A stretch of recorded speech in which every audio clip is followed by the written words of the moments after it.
ప్రముఖ choreographer Johnny master లైంగిక వేధింపుల ఆరోపణలు ఎదుర్కొంటున్నటువంటి నేపథ్యంలోనే నిన్న సైబరాబాద్ ఎస్ఓటి పోలీసులు జానీ మాస్టర్ని గోవాలో అరెస్ట్ చేసి అర్ధరాత్రి హైదరాబాద్కి తరలించి హైదరాబాద్లో ఒక రహస్య ప్రదేశంలో రహస్యంగా ఆయన్ని విచారిస్తున్నటువంటి నేపథ్యంలో అసలు జానీ మాస్టర్ని రహస్యంగా ఎందుకు విచారణ చేస్తూ ఉన్నారు, ఎందుకు రహస్య ప్రదేశంలో విచారణ చేస్తూ ఉన్నారు అనేది మనం విశ్లేషణ చేసుకునేటువంటి ప్రయత్నం అయితే చేద్దాం. ప్రస్తుతం మనతో పాటు ఉన్నారు ప్రముఖ రాజకీయ విశ్లేషకులు, ప్రముఖ సీనియర్ జర్నలిస్ట్ దుర్గావట్లమణి గారు. వారితో మాట్లాడదాం. దుర్గా, నమస్తే. నమస్తే అండి. నిన్న జానీ మాస్టర్ని సైబరాబాద్ ఎస్ఓటి పోలీసులు గోవాలో అరెస్ట్ చేసి అక్కడ లోకల్గా ఉన్నటువంటి ఒక కోర్టులో హాజరుపరిచి అక్కడ పిటిషన్ వేసి హైదరాబాద్ తరలించారు.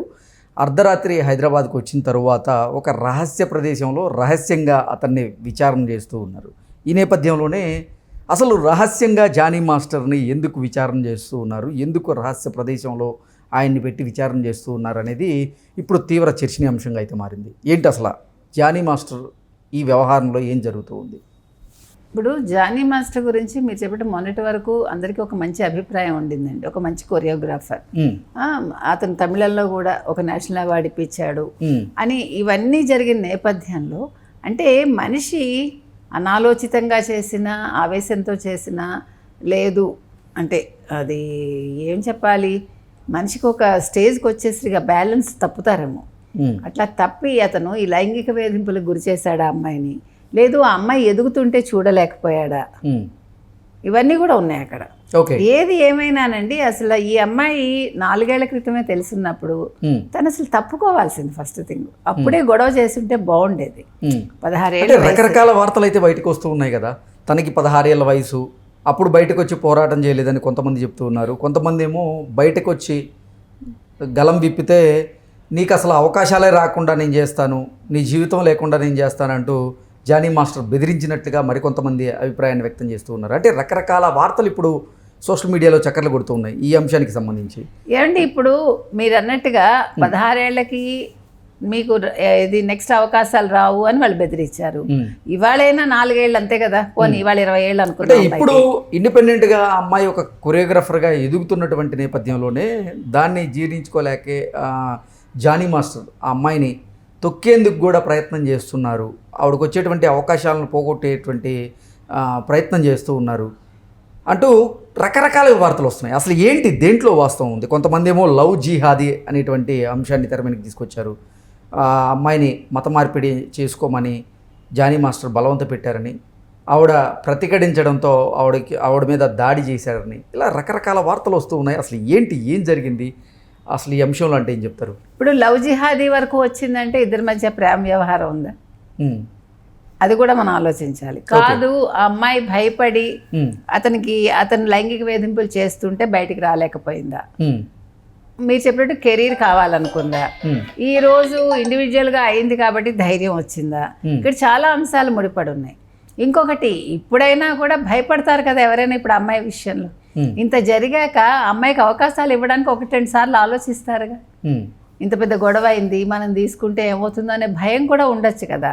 ఇప్పుడు ఇండస్ట్రీ అనేది ఇవాళ కొత్తగా ఈ లైంగిక వేధింపులు రాలేదండి. కాస్టింగ్ కోచ్ ఇవాళ ఉన్నది కాదు. ఇప్పుడు పెద్ద పెద్ద హీరోలను తొక్కేసిన సందర్భాలు ఉన్నాయి. మీకు తెలుసు, అక్కడ కులం, మతం, ప్రాంతం ఇవన్నీ కూడా తెలుగు ఇండస్ట్రీలో కాదు, మొత్తం ఏ ఇండస్ట్రీలోనైనా ఉంది.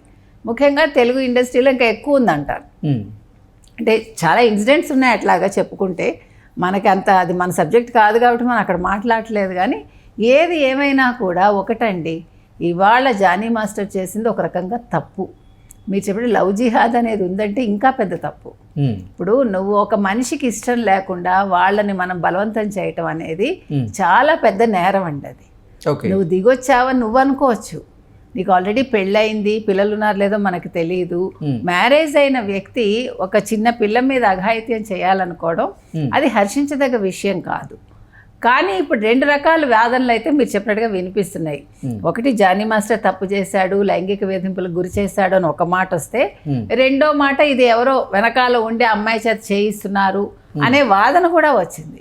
ఇందులో నిజానిజాలు మనం ఎవరని చెప్పలేము. ఇంతకీ జానీ మాస్టర్ గారిని రహస్య ప్రదేశంలో ఉంచి రహస్యంగా ఎందుకు విచారణ చేస్తున్నారు అంటే ఈ ఆరోపణలలో లవ్ జిహాదీ అంశం తెర మీదకి వచ్చింది కాబట్టి అల్లర్లు చెలరేయకూడదు అనేటువంటి ఉద్దేశంతోనే రహస్య ప్రదేశంలో రహస్యంగా విచారణ చేస్తున్నారా, లేదంటే ఇతరత్ర అంశాలు ఏమన్నా దీంట్లో ముడిపడి ఉన్నాయంటే? అంటే అన్ని రకాలు తీసుకోవచ్చండి. ఇప్పుడు వాళ్ళ మిస్సెసే పట్టించింది అని అంటున్నారు, మనకు తెలియదు. ఫస్ట్ భార్య కూడా ఒక హిందువు, ఆవిడ్ని కూడా కన్వర్ట్ చేసి ఆయిషగా పేరు మార్చి ఆవిడ్ని పెళ్లి చేసుకున్నారని కూడా మనం విన్నాము. సో ఆవిడకి ఇతన్ని వేధింపులు చూశాక ఆవిడ కూడా తట్టుకోలేక బయటకు వచ్చి అతను పట్టించారు అనేది కూడా మనం చూడాలి. ఇప్పుడు ఒక వ్యక్తితోటి ఉన్నప్పుడు, ఆ వ్యక్తిలో చెడు ఉన్నప్పుడు దాన్ని బయట పెట్టే సాహసం చేయడానికి ఒక అవకాశం కావాలి, ఆడవాళ్ళకైనా మగవాళ్ళకైనా. కానీ జానీ మాస్టర్ భార్య అయినటువంటి సుమలత గారు మాత్రం బయటకు వచ్చి నిన్న ఈ బాధితురాల మీద ఆరోపణలు చేస్తూ ఉన్నారు. ఆవిడకి చాలామందితో రిలేషన్స్ ఉన్నాయి అనేటువంటి వ్యాఖ్యలు కూడా చేయడం జరిగింది. ఏంటి అసలు ఏం జరుగుతుంది? అందుకే నేను అనేది ఇక్కడ 2 రకాల అంశాలు తెర మీదకి వస్తున్నాయని. ఒకటి ఆ అమ్మాయి వెర్షన్ కరెక్ట్, రెండోది అమ్మాయి వెర్షన్ కరెక్ట్ కాదు, అమ్మాయి వెనకాల ఎవరో ఉన్నారు. కాబట్టి ఇప్పుడు పోలీస్ విచారణలో ఆ అమ్మాయి వైపు నుంచి కూడా విచారణ చేసి ఆ అమ్మాయి బ్యాక్గ్రౌండ్ కూడా పరిశీలించి నిజాలు తెలుసుకోవాలి. ఎందుకంటే ఇవన్నీ కూడా ఒక వ్యక్తి జీవితంతో ముడిపడి ఉన్నవండి, ఒక వ్యక్తి కెరీర్కి సంబంధించింది. నిజంగా అతను తప్పు చేస్తే అరెస్ట్ చేయాలి, అతనికి శిక్ష వేయాలి. తప్పు చెయ్యకపోతే మరి ఈ అమ్మాయి దానికి బాధ్యత తీసుకుంటుందా? ఒకవేళ ఆరోపణలు చేసి ఉంటే అది కూడా చూడాలి. ఇప్పుడు వీళ్ళ విషయం అనే కాదండి, ఇప్పుడు ఇటీవలి కాలంలో మీరు ఏ అంశాలు తీసుకున్నా ప్రతి వాళ్ళు అగో ఫలానా అప్పుడు నన్ను హెరాస్ చేశాడు అంటారు. ఎవిడెన్స్లు ఉండాలిగా. ఇప్పుడు లేదు, నాకు మీరంటే ఇష్టం లేకుండా నేను మీ మీద ఒక ఆరోపణ చేసేస్తాను అనుకోండి, దానికి వ్యాలిడిటీ ఏంటి? కానీ పోలీసులు జానీ మాస్టర్ మీద ఫోక్సో నమోదు చేసినటువంటి నేపథ్యంలోనే ఈ ఫోక్సో ఏంటంటే అసలు సరైనటువంటి ఆధారాలు లేకుండా ఇటువంటి కేసులు కట్టరు అనేటువంటి బలమైనటువంటి ప్రచారం కూడా ఇప్పుడు సోషల్ మీడియాలో చూస్తూ ఉన్నాం. కొంతమంది లాయర్లు కూడా అదే అభిప్రాయాన్ని అయితే వ్యక్తం చేస్తూ ఉన్నారు. ఫోక్సో పెట్టారు అంటే బలమైనటువంటి ఆధారాలు ఉంటేనే పెడతారు అనేటువంటి వాదన ఇప్పుడు తెర మీదకి వస్తున్నటువంటి నేపథ్యంలో అసలు నిజంగా ఈ అంశంలో జానీ మాస్టర్ తప్పుందా లేదా అనేది కూడా ఎవరికి అర్థం కానటువంటి ఒక ప్రశ్నగా మిగిలిపోతూ ఉంది. దీన్ని ఎలా చూడాలి? ఇప్పుడు పోక్సో చట్టం అనేది చిన్నపిల్లల మీద లైంగిక వేధింపులకు పాల్పడితే మైనర్స్ మీద దాని మీద పెడతారు. సో పెట్టడం తప్పని నేను అంటలేదండి, కానీ నిజంగా అతను అలా చేసి ఉంటే శిక్ష మాత్రం పడాలి. ఒకవేళ అది తప్పైతే అక్కడ మీరు చెప్పినట్టుగా అదొక పెద్ద క్వశ్చన్ మార్క్. అది జానీ మాస్టర్ మరో ఎక్సా అని కాదు, ఎవరైనా కూడా. అంటే దానికి ఎవిడెన్స్లు ఉండి ఖచ్చితంగా ఇగో నాకు ఇట్లా చేశాడు అని ఆవిడ ప్రూవ్ చేసుకోగలిగితే వెల్ అండ్ గుడ్. ఎందుకంటే ఆవిడకి న్యాయం జరుగుతుంది, తద్వారా ఇండస్ట్రీలో ఫర్దర్గా వేరే వాళ్ళు ఇలాంటి తప్పులు చేయకుండా ఉండేదానికి ఒక అవకాశం దొరుకుతుంది. ఏది ఏమైనా నిన్న వాళ్ళు విచారణ అనేది ఈ విధంగా చేయటానికి కారణం లేనిపోయిన అల్లర్లు జరగకుండా, ముఖ్యంగా లవ్ జిహాద్ అనేది ఉంది అక్కడ. తర్వాత ఇది అంటే అతను కూడా ఒక ఫేమస్ వ్యక్తి అయ్యాడు కాబట్టి అన్ని రకాలుగా ఆలోచించాకే వాళ్ళు ఒక రహస్య ప్రదేశంలో వాళ్ళు విచారణ జరపడం అయితే చేస్తున్నారండి. కానీ ఇందులో నిజాలు వెలుకొచ్చి అంటే బయటకు వచ్చేసి అతను నిజంగా తప్పు చేస్తే శిక్ష అనుభవించాలి, అందులో ఏమీ డౌట్ లేదు. లేదు వాళ్ళ మిస్సెస్ చెప్పినట్టుగా, జానీ మాస్టర్ మిస్సెస్ చెప్పినట్టుగా ఆ అమ్మాయి ఆరోపణలు కనుక చేసి ఉంటే అప్పుడు ఆ అమ్మాయికి శిక్ష పడుతుందా? ఎందుకంటే ఒక వ్యక్తి జీవితాన్ని నాశనం చేసే హక్కు ఎవరికి లేదు, అది అమ్మాయి అయినా అబ్బాయి అయినా. నిజంగా ఆ అమ్మాయికి అన్యాయం జరుగుంటే ఆ అమ్మాయికి న్యాయం జరగాలి, కాదు జానీ మాస్టర్కి అన్యాయం జరుగుంటే జానీ మాస్టర్కి న్యాయం జరగాలి. సో ఈ కేసు ఏదైతే ఉందో అంటే ఈ చిక్కుముడి త్వరలో పోలీసులే దాన్ని విప్పాలండి. ఓకే అండి, థ్యాంక్ యూ సో మచ్.